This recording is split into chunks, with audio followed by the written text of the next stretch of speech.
During the Iran war, some of the most effective online content hasn't been speeches or press conferences. It's been AI-generated Lego cartoons, memes, and absurd internet content that looked more at home on TikTok than on state television.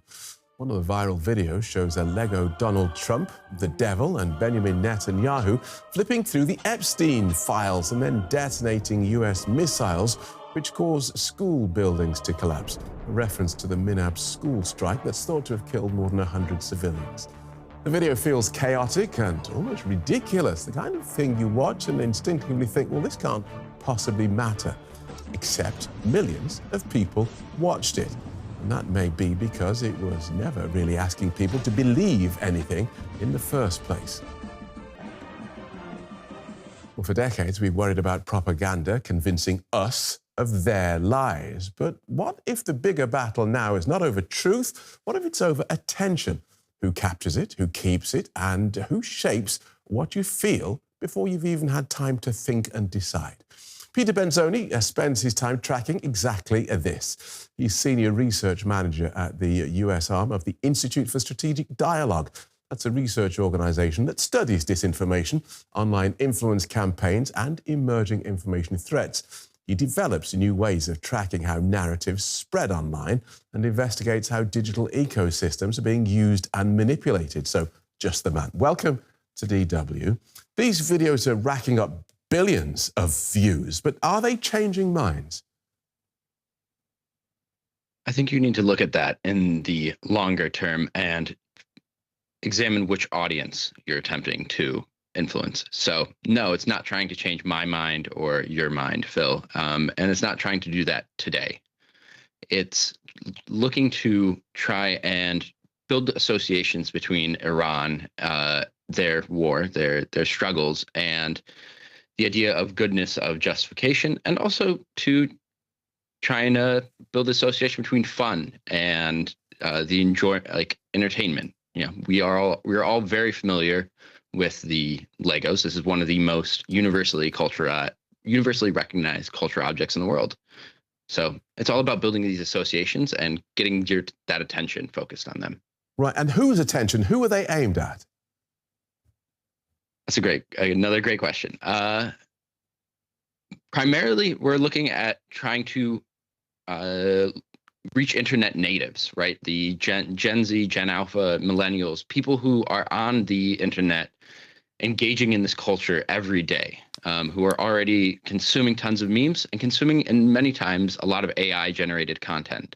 So there's stuff like Fruit Love Island and Italian Brain Rot, which are all clearly AI-generated and that is the aesthetic register of them. They are consumed as AI, as a format. And so you don't get the critical thought that you're going to be applying when you consume, for example, a news article where you're saying, is this true? Is this false? Who's saying this? What is their position? What are their motivations? None of those questions is something you ask when you consume a meme. I know I don't. Okay, so this stuff is out there, not aimed at me because I'm too old. They're aimed at younger people. They're consuming a message. And what's the message? What is this? American moral decline? Iranian righteousness? Yeah, there's many messages in this, and that's part of the power. There's obviously that Minab school strike image that you saw. There's also the opening Epstein, Benjamin Netanyahu Trump association. There's the missiles raining down on to American and Arab cities. Each of those is a standalone piece of this that can be taken out of the context of the larger video, and you engage with what parts of it resonate with you. So I may not agree with the Trump, Netanyahu, Satan thing, but I may have been really touched by the Minab school strike, and that's the piece of that I engage with, and so that's the piece that emotionally registers with me, and that I then am able to say, if I enjoy this, repost it, tell my friends about it, send it to the group chat. Again, I'm still not quite clear though on the ultimate objective. So I'm sitting in Tehran pumping out all these videos. American teenagers are watching them, said, no, I don't like to see schools being blown up. This whole Epstein thing is a bit dodgy. I send it to my group of friends. So what? What am I, the mullah in Iran, achieving with this? It's hearts and minds, right? This isn't. I think you're thinking about propaganda as having a specific goal to stop a war, to do that, or to regime change, stop the war, get people out in the streets. This is not the goal. It is essentially to slowly and through repeated usage, change the association you have with Iran from this evil regime to, a fun little guy who is basically a normal world actor and, shoots a spitball at the class principal, not as an evil regime that's executing its citizens en masse. Okay. All right. I'm with you. All right. We'll take another clip.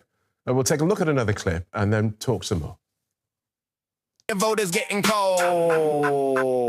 We're not just fighting for Iran, hear this clear. Your people reached out to us, yeah, we got the DMs here. If one nation's gonna stand against the Epstein regime's fear, it's us till the last breath, we've been doing it for years. We're standing here for everyone, your system ever wrong, they've known all along. The enemy was always you. The real threat wore a suit and sung a patriotic song while selling their own citizens and calling it strong. Stealing from your own people, making them bleed, taking tax dollars just to fund your own greed.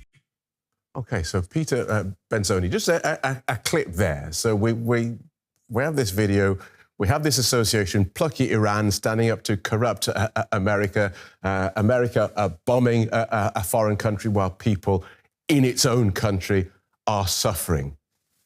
So far, so kind of standard propaganda. It's not so much the message, is it? It's the delivery, it's the medium that is different. It's now happening cheaper and quicker. That's exactly correct. The medium is almost entirely the message here, and I think that's what it makes it so successful. Just on that clip, I love the fact that it's a trap beat. Like that is the way that you should be consuming that. It's saying this is a beef.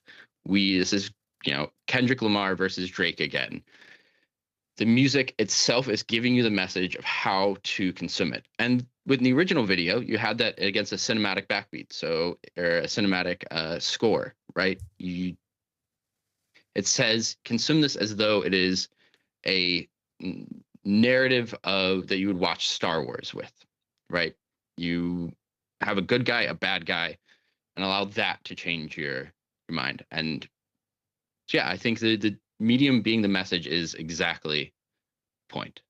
And so, again, just going back to the point of it, what happens, I guess, slowly over time is that you have a generation of younger people who look at their older generation waging war against, again, plucky little Iran, and they're saying, what? No, we're not buying into this. Exactly.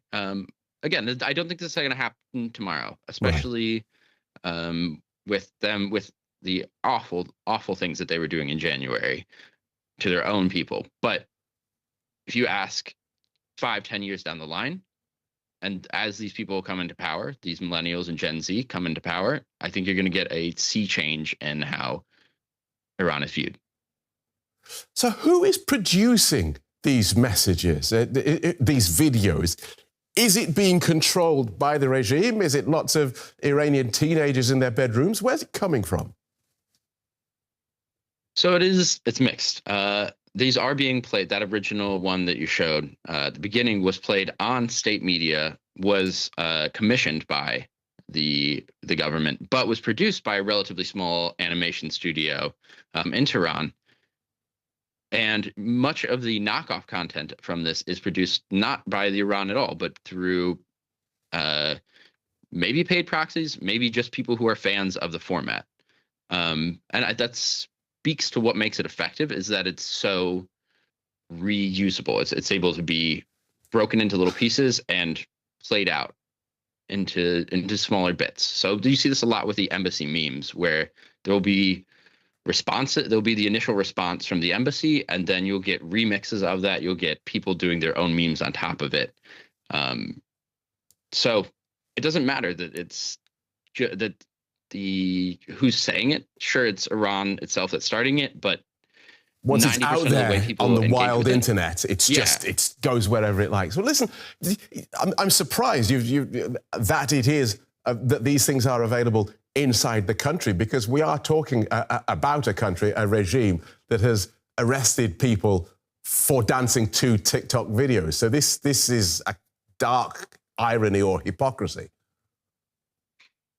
It is incredibly hypocritical, but I think that speaks to the fragility of this. Iran's